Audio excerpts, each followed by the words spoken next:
신명기 33장은 모세가 죽기 전에 백성들을 축복하는 그런 모습을 우리가 말씀을 통해서 볼 수 있습니다.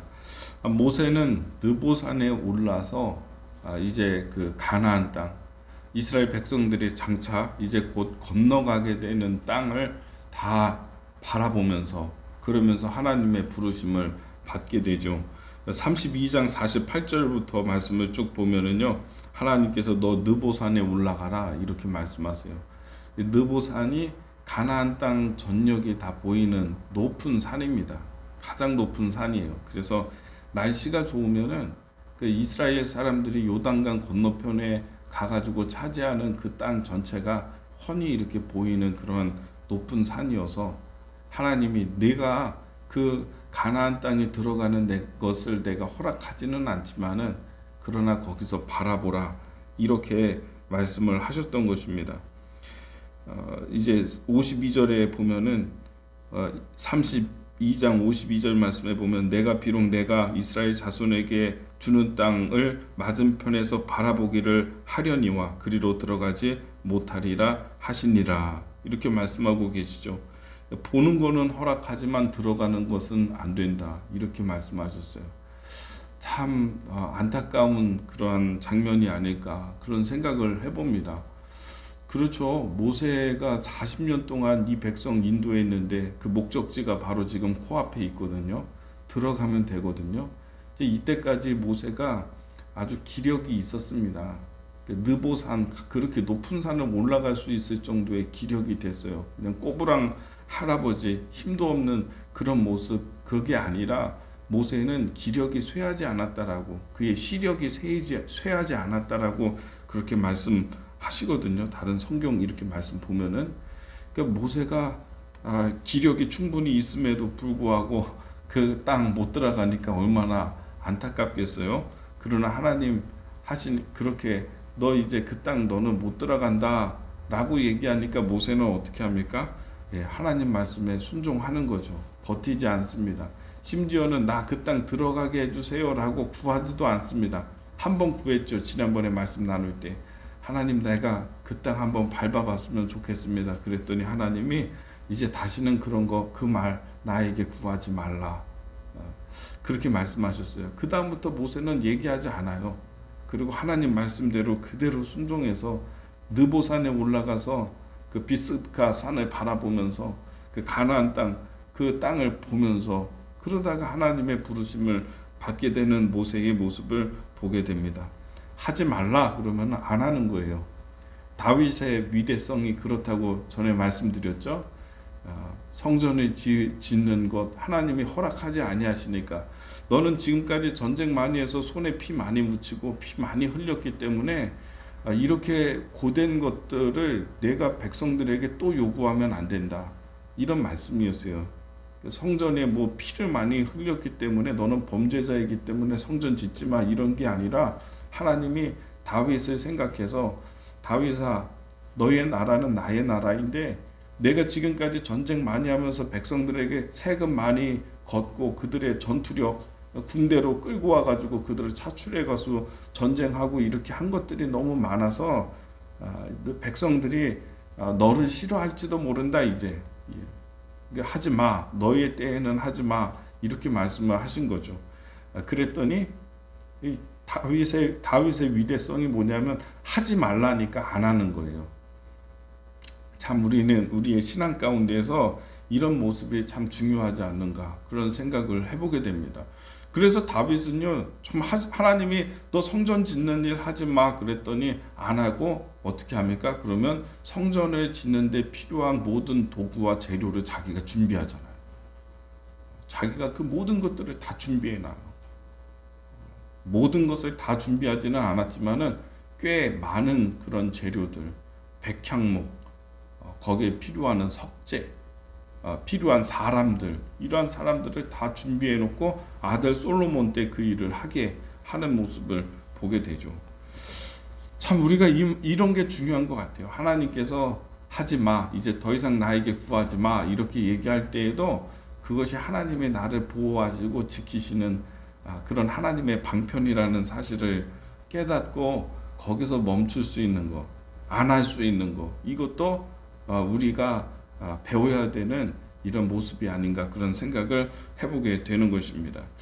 그래서 32장까지 이제 모세가 느보산에 올라서 그 산을 이제 가나안 땅 쭉 바라보는데 33절의 마지막 순간이거든요. 모세의 마지막입니다. 모세의 마지막에 모세가 마지막으로 감당하는 사명이 있습니다. 그것은 무엇입니까? 백성들 축복하는 일이었다라고 하는 것입니다. 33장은 모세의 축복입니다. 모세가 백성들 축복하는데 한 지파마다 다 축복을 해요. 이게 참 놀라운 것이고요. 이것이 우리의 역할입니다. 하나님께서 죄사함을 주시고 우리를 하나님의 백성으로 삼아 주셨는데, 하나님의 백성의 하는 일이 무엇이냐? 열방을 축복하는 것입니다. 우리의 삶은 이런 축복하는 삶이 있고요, 그런 권한이 있고요, 그런 능력이 있어요. 이것이 하나님이 원하시는 것이에요. 사람들은 사람을 축복하지 않아요. 진정으로 축복하지 않습니다. 이런 마음이 되기까지 하나님은 한 사람을 선택해서 이 사람이 축복하는 삶을 살기로 살 수 있도록 계속 양육하시며 이끌으시며 이 사람을 성장시키시는 것입니다. 성장의 결과, 성숙의 결과가 무엇냐? 사람을 축복하는 거예요. 지금까지 하나님께서 40년 동안, 아니 계속해서 죽기까지 하나님께서 모세를 이끌어 주시고 인도하시고 광야에서 그와 함께 하시면서 그를 성숙해 하셨어요. 지도자의 면모를 다 갖추게 하시고 백성들 다 인도하고 이끌면서 경험하게 하시고 그의 마지막 순간은 무엇하냐? 축복하는 일이었다. 내가 하나님이 기뻐하는 사람이 되고요. 오늘 33장 1절에 보면 모세에 대해서 어떻게 얘기하냐 하면 하나님의 사람 모세가 이렇게 돼 있어요. 하나님의 사람 모세. 우리가 하나님의 사람이 되는 거죠. 정말 하나님께서 기르시는 양, 하나님의 뜻대로 우리가 생각하고 하나님의 뜻대로 행하고 이런 사람이 되었을 때, 성숙한 한 인격이 되었을 때에, 지도자가 되었을 때, 그때 하나님께서 모세를 통해서 백성을 축복하게 하시는 이런 사명을 감당하게 하시는 것을 보게 되는 것입니다. 그래서 우리가 성장해야 됩니다. 그래서 우리가 성숙해야 됩니다. 자녀를 축복하고 자손들을 축복하고, 모세의 때는 정작 자기는 거기 못 들어가. 그 땅에 모세는요, 그 땅에 나는 밟아보지도 못해. 그렇다고 해가지고 백성들 그냥 나는 들어가지도 못하는 거, 이게 아니라 누구를 축복합니까? 그 땅에 들어가는 자기 자손들, 이스라엘 백성들 축복하는 것이죠. 이런 삶을 살아야 됩니다. 어른들은 이런 삶을 살아야 되는 거예요. 나는 어떻게 보면은 내가 구하고 축복하는 내용을 내 때에는 그것을 이루지 못하지만은, 그러나 나의 자손의 때, 내 아들의 때, 내 자손의 때, 이 때에 누릴 수 있도록 축복하는 그런 모세의 모습인 거죠. 저는 우리 오늘 다니엘 기도에 참여하시는 여러분에게 이런 축복하는 은혜와 은사와 복이 임하게 되기를 바랍니다. 책임감입니다. 이 모세가 축복하는 내용을 쭉 보면은 모세는 정말 지도자로서 백성을 사랑하는 이런 마음이 있고요. 그리고 백성을 책임지는 이런 마음이 있는 것을 우리가 보게 되는데, 믿음의 사람들은요, 이렇게 하나님께서 책임감을 갖게 하시고 그것을 감당하게 하시는 것 같아요. 교회를 섬기면서 이렇게 보면은 누가 저 사람 보고 저런 거 하라고 한 것도 아닌데도 책임감을 가져요. 이상하게 하나님이 그런 마음을 주는 거예요. 사랑하는 마음을 주는 거예요. 교회에 대한 책임감을 갖고, 하나님의 나라에 대한 책임감을 갖고, 오늘 모세의 경우에는 마지막 순간까지 백성들 축복하는 이런 모습을 통해서 백성에 대한 책임감을 갖고 마지막까지 축복하고 있는 모세인 것이죠.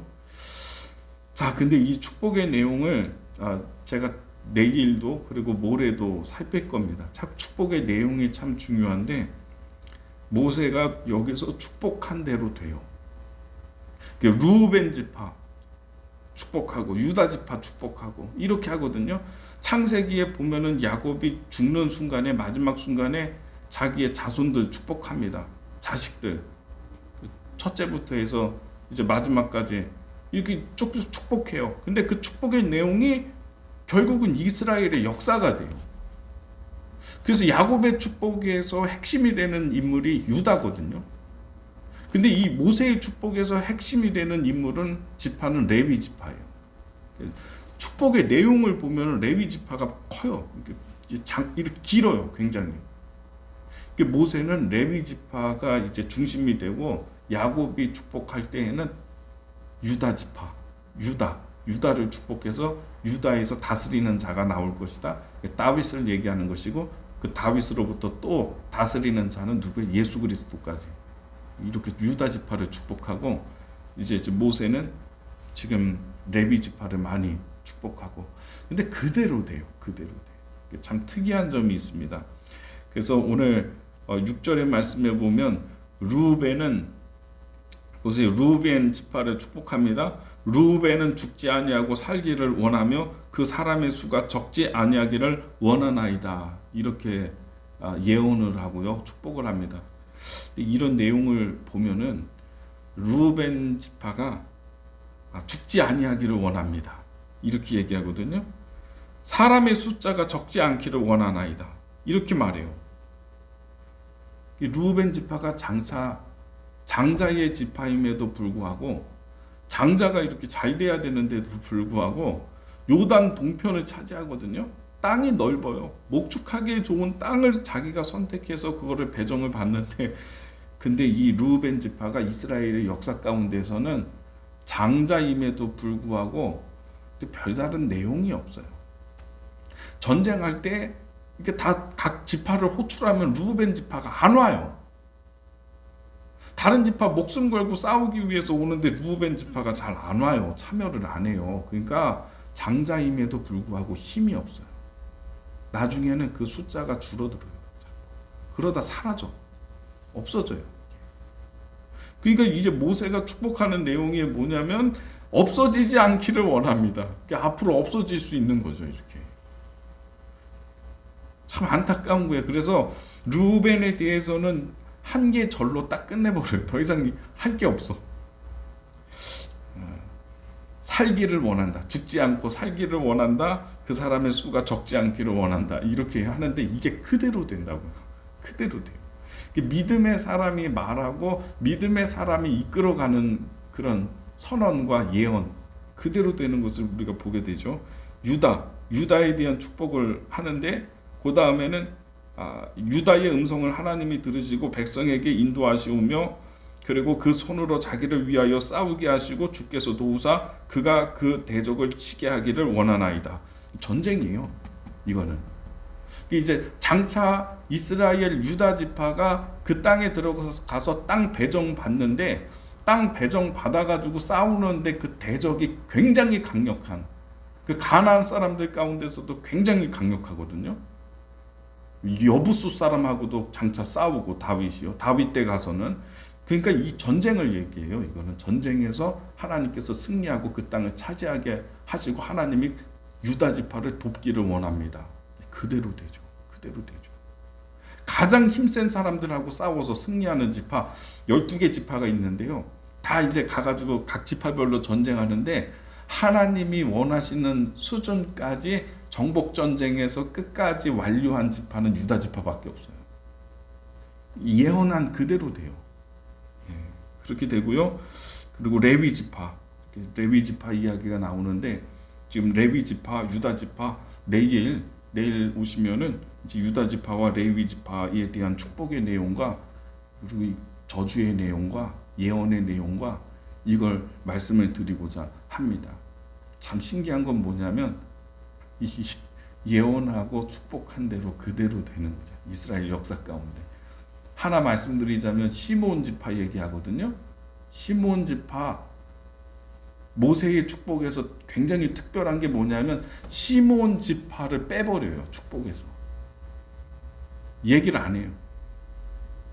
시므온 지파 건너뛰어요. 계속 찾아보세요. 시므온 지파 없어요. 빼버려요. 모세가 이 시므온 지파에게 맺힌 게 있어요. 백성에게 큰 해를 끼쳤거든요. 그러니까 이 시므온 지파 얘기하고 싶지도 않아요. 그냥 빼버렸어요. 근데 어떻게 되냐면 이스라엘 역사 가운데 시므온 지파가 사라져요. 없어진다고 그냥. 유다 지파에 그냥 편입된 돼버리고 사라져버려요. 시므온의 특성이 있기 때문에 그래요. 이 말씀이 어디하고도 연결이 되냐면 야곱의 축복하고도 연결이 돼요. 시므온 지파가 사라지는 게. 참 너무 신비하고 너무 이렇게 어떻게 보면 재밌는. 그래서 하나님이 왜 이 지파를 사랑하셨고 왜 이런 지파에게는 이런 축복을 주셨는지 그런 것을 통해서 우리가 영적인 지혜를 얻을 수 있어요. 그래서 내일 이제 유다 지파와 다른 지파들 쭉 예언의 내용을 살피면서 우리가 함께 배우도록 그렇게 하겠습니다.